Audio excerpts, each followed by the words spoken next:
Timbog naman dahil sa pambubudol ang grupo ng mga credit card scammers sa Parañaque.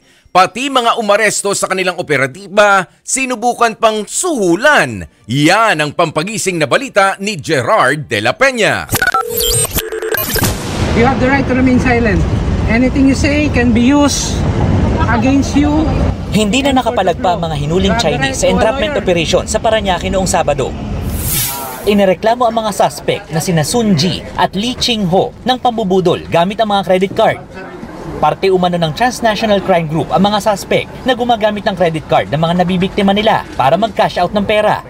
Ang ginagawa nila to collate these credit card credentials is either through spoofing ng websites.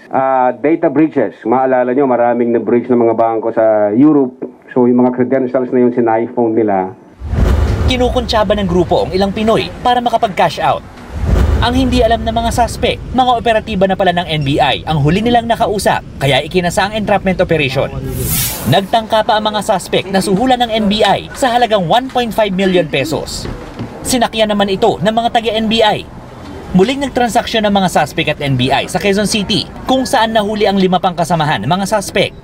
Nakuha mula sa grupo ang 3 baril at military-grade smoke grenade.